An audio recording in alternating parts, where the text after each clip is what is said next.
வணக்கம். சென்ற வாரம்தான் சென்னையில் இருக்கிற சில மணிக்கூண்டுகள், சில பொது கடிகாரங்கள் இவையோடைய வரலாறெல்லாம் பற்றி ஒரு எபிசோட் போட்டிருந்தோம். அதற்கு ஏராளமாக இமெயில்ஸும் ஃபீட்பேக் மெசேஜஸும் வந்தன. அதிலிருந்து என்ன தெரிய வந்ததென்றால், இன்னும் எத்தனையோ மணிக்கூண்டுகள் இருக்கின்றன, எத்தனையோ கடிகாரங்கள் இருக்கின்றன என்று. அதனால் இன்றைய எபிசோட் அந்த இடங்களை பற்றி தான். வாருங்கள், சென்னையில் இன்னும் எந்த இடங்களிலெல்லாம் பொது கடிகாரங்களும் மணிக்கூண்டுகள் இருக்கின்றன என்று பார்க்கலாம்.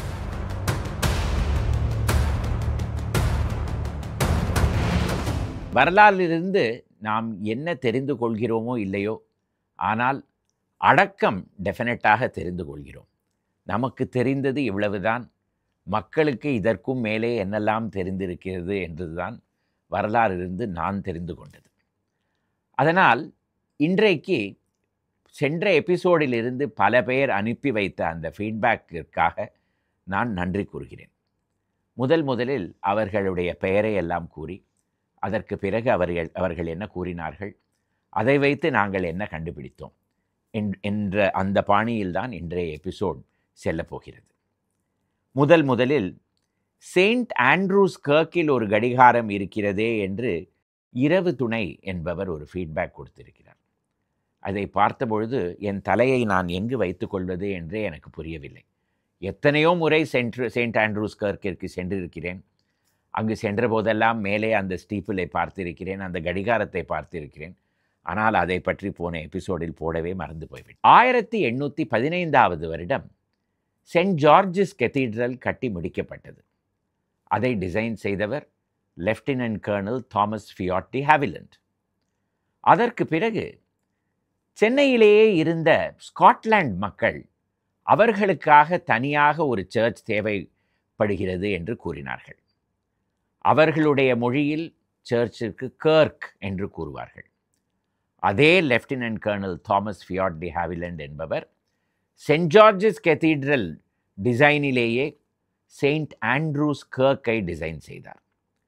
அது 1821 வருடம் எக்மோரில் கட்டப்பட்டது. இப்பொழுதும் அங்கேயே இருக்கிறது. மிகவும் அழகாக பராமரிக்கப்பட்டு வருகிறது. செயின்ட் ஜார்ஜஸ் கெத்தீட்ரலில் எப்படி ஒரு கடிகாரம் தேவைப்பட்டதோ, அதே போல செயின்ட் ஆண்ட்ரூஸ் கர்க்கிலும் ஒரு கடிகாரம் தேவைப்பட்டது.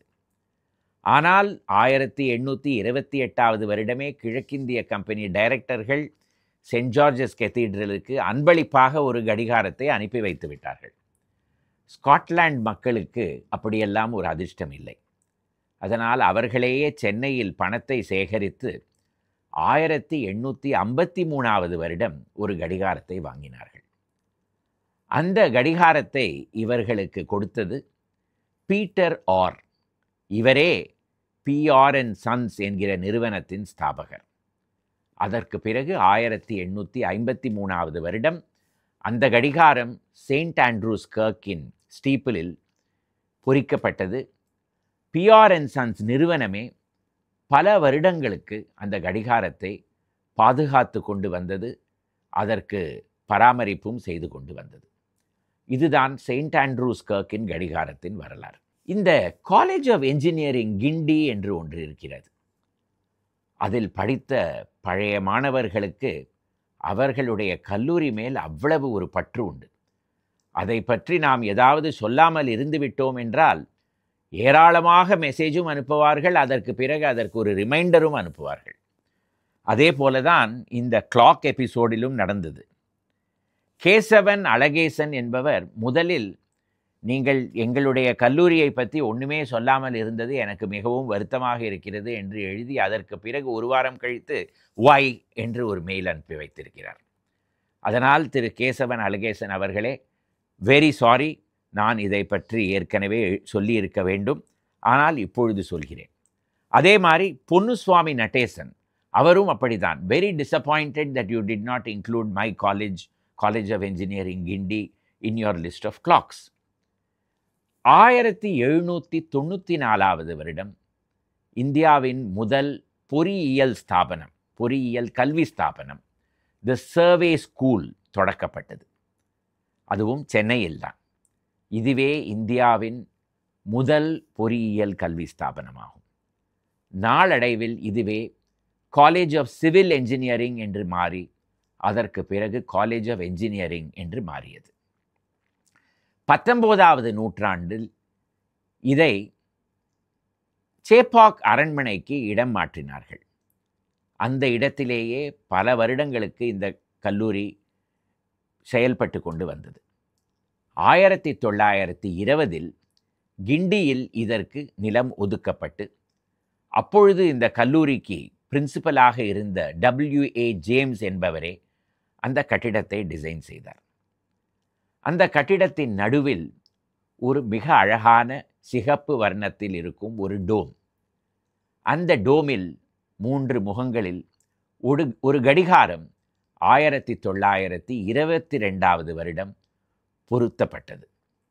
அந்த கட்டிடத்திற்கே இப்பொழுது கிளாக் டவர் என்றுதான் கூறுகிறார்கள். இந்த clock tower college of engineering கிண்டிக்கு சென்ற பிறகு இதற்கு பெயர் CEG college of engineering Guindy என்று மாறிவிட்டது. அந்த கிளாக் டவர் அந்த கல்லூரிக்கே ஒரு சின்னமாக மாறிவிட்டது. கிண்டியில் எங்கு சென்றாலும் அதை கண்ணாலே பார்க்கலாம். இப்பொழுதும் அந்த சர்தார் பட்டேல் ரோடில் செல்லும் பொழுது அதை பார்க்காமல் இருக்கவே முடியாது. சமீப காலத்தில் இந்த கல்லூரியின் பழைய மாணவர்கள் எல்லோரும் ஒன்றாக சேர்ந்து பணம் சேகரித்து இந்த கடிகாரத்தை பழுது பார்த்து மறுபடியும் இதை ஓட வைத்திருக்கிறார்கள். காலேஜ் ஆஃப் என்ஜினியரிங் கிண்டியின் கடிகாரம் ஒரு லேண்ட்மார்க் தான். நன்றி டு புனுசுவாமி நடேசன் அண்ட் கேசவன் அழகேசன். அடுத்தது ஸ்ரீகாந்த் துங்கா என்பவர், சார் MCTM பள்ளிக்கூடத்தில் ஒரு கடிகாரம் இருக்கிறதே, அதை பற்றி நீங்கள் கூறவே இல்லையே என்று மெசேஜ் அனுப்பி வைத்தார். அதற்கு பிறகுதான் எனக்கு அந்த இடத்தில் ஒரு பொது கடிகாரம் இருக்கிறது என்றே தெரிய வந்தது. அதற்கு முன்னாடி எனக்கு தெரியவே தெரியாது. MCTM ஸ்கூல் என்பதே ஒரு மிகவும் வரலாறு படைத்த ஒரு பள்ளிக்கூடம். 20வது நூற்றாண்டின் தொடக்க காலத்தில் கலவல ராமானுஜன் செட்டி என்கிற ஒரு பெரிய வியாபாரி, இவருடைய அண்ணன்தான் தர்மமூர்த்தி ராவ் பகதூர் கலவல கண்ணன் செட்டி. இவர் கலவல ராமானுஜன் செட்டி என்பவர் ஒரு பள்ளிக்கூடத்தை ஆரம்பித்து வைத்தார். அவருடைய காலம் முடிந்த பிறகு சில வருடங்களுக்கு அவருடைய மனைவி எத்திராஜம்மா என்பவர் இந்த பள்ளிக்கூடத்தை நடத்தி கொண்டு வந்தார். அதற்கு பிறகு இந்த பள்ளிக்கூடம் MCT முத்தையா செட்டியார் அவர்களிடம் ஒப்படைக்கப்பட்டது. நாளடைவில் அந்த பள்ளிக்கூடத்துக்கு MCTM ஸ்கூல் என்றே பெயர் வந்தது. இப்பொழுதும் அதே பெயரில்தான் புரசவாக்கத்தில் செயல்பட்டு கொண்டு வந்து கொண்டிருக்கிறது. அந்த இடத்தில் ஒரு மணிக்கூண்டு 1960களில் ஸ்தாபிக்கப்பட்டது. PR and Sons நிறுவனம்தான் அதற்கும் கடிகாரத்தை கொடுத்தார்கள். சமீப காலத்தில் ஒரு புயலில் சிக்கி அந்த கடிகாரம் கீழே விழுந்து விட்டது. ஆனால் அதை தாங்கிக் கொண்டிருந்த அந்த ஸ்தூபி இப்பொழுதும் அப்படியே பள்ளிக்கூடத்தில் இருக்கிறது. இதற்கு பிறகு 2 மணிக்கூண்டுகளின் வரலாறை பார்க்கலாம். 1960வது வருடம் திருவான்மியூரில் மருந்தீஸ்வரர் கோவிலுக்கு அருகே ஒரு மணிக்கூண்டு கட்டப்பட்டது. அது சென்னையின் மணிக்கூண்டுகளில் முதல் முறையாக புரூட்டலிஸ்ட் அல்லது மாடர்னிஸ்ட் பாணி கையாளப்பட்ட ஒரு மணிக்கூண்டு. அதற்கு முன்னாடி இருந்த மணிக்கூண்டுகள் எல்லாமே ஆர்ட் டெக்கோ பாணியில் இருந்தன. 1960களில் திருவான்மியூரில் எப்படி ஒரு மணிக்கூண்டு வந்தது என்பதெல்லாம் நீங்கள் கேட்கக்கூடாது. அப்பொழுது யாருமே சென்னையிலிருந்து திருவான்மியூர் பக்கமெல்லாம் போகவே மாட்டார்கள். பஸ் எல்லாம் அடையாறிலேயே நின்று போய்விடும். அதற்கு பிறகு நடந்துதான் செல்ல வேண்டும். ஆனால் ஒரு மணிக்கூண்டு அந்த இடத்தில் கட்டப்பட்டிருக்கிறது. அந்த மணிக்கூண்டு பல வருடங்களுக்கு செயல்பட்டதாக தெரியவும் இல்லை. அதற்கு பிறகு அதில் இருந்த கடிகாரமும் காணாமல் போய்விட்டது. சமீப காலத்தில் அந்த மணிக்கூண்டும் இடித்து தள்ளப்பட்டது. இந்த மணிக்கூண்டின் வரலாறை எனக்கு எடுத்து கூறியது என்னுடைய நண்பர் திரு ராமானுஜர் மௌலானா அவர்கள். அவர் சைக்கிளிங் யோகிஸ் என்ற ஒரு குழுவுடன் பல இடங்களில் சென்னையில் சென்று அந்தந்த இடத்தில் என்னெல்லாம் வரலாறு சின்னங்கள் இருக்கின்றன என்பதையெல்லாம் சேகரித்து வருடா வருடமும் மெட்ராஸ் டே அன்று ஒரு புத்தகத்தை வெளியிடுவார். இப்படி ஒரு 7, 8 புத்தகங்கள் வந்துவிட்டன. அவர்தான் இந்த திருவான்மியூர் மணிக்கூண்டின் படங்கள் எல்லாம் எனக்கு அனுப்பி வைத்தது. இவரே எனக்கு சென்னையின் அடுத்த மணிக்கூண்டை பற்றியும் கூறினார். அதாவது 1967 வருடம் ஜனவரி மாதம் 29ஆம் தேதி கத்திவாக்கம் என்கிற பஞ்சாயத்தில், அப்பொழுது அது பஞ்சாயத்தாக இருந்தது, அங்கு ஒரு மணிக்கூண்டு திறந்து வைக்கப்பட்டது. அதை திறந்து வைத்தவர் அப்பொழுது சென்னை மாநிலத்துக்கு, அதாவது மதராஸ் மாநிலத்துக்கு முதலமைச்சராக இருந்த திரு பக்தவத்சலம் அவர்கள். இந்த கத்திவாக்கம் 17வது நூற்றாண்டில் ஆங்கிலேயர்கள் சென்னைக்கு வந்த பிறகு குத்தகைக்கு அவர்கள் எடுத்துக்கொண்ட கிராமங்களில் முதல் கிராமங்களில் ஒன்றாக இதுவும் இருந்தது. அவர்களுடைய சான்றில் இதற்கு கேட்டவாக் என்று எழுதியிருப்பார்கள். இந்த கத்திவாக்கத்தில் இருந்த அந்த மணிக்கூண்டு இப்பொழுதும் இருக்கிறது. ஆனால் அதில் இருக்கும் கடிகாரம்தான் செயல்படுவதில்லை. இந்த மணிக்கூண்டின் சிறப்பு என்ன என்று பார்த்தோமானால், இதுவும் திருவான்மியூர் மணிக்கூண்டை போலவே மாடர்னிஸ்ட் ஸ்டைலில் கட்டப்பட்டிருக்கிறது. ஆனால் இதில் ஜாலி ஒர்க், ஜாலி என்பது வலையைப் போல கான்கிரீட்டில் செய்திருப்பார்கள். அந்த காலத்தில் சென்னை மாநகராட்சியின் பல கட்டிடங்களில் இதை பார்க்கலாம். அந்த ஜாலி என்கிற வேலைப்பாடு இந்த மணிக்கூண்டில் நமக்கு தெரிய வருகிறது. இதற்கு பிறகு வந்த மணிக்கூண்டு, இதை ஒரு மணிக்கூண்டு என்று கூற முடியாது, ஒரு கடிகாரம் என்றுதான், பொது கடிகாரம் என்றுதான் கூற வேண்டும். 1970வது வருடம் அண்ணாநகர் ரவுண்டானாவில் வைக்கப்பட்ட கடிகாரம். அண்ணாநகர் வளர்ந்த கதை உங்களுக்கு ஏற்கனவே தெரிந்திருக்கும் என்று நான் நம்புகிறேன். 1968வது வருடம் முள்ளம், நடுவாங்கரை என்கிற 2 கிராமங்களில் India international industries trade fair கண்காட்சி நடந்தது. அதற்கு பிறகு அந்த இடத்திலேயே அண்ணாநகர் என்னும் காலனி ஆரம்பமாக்கப்பட்டது.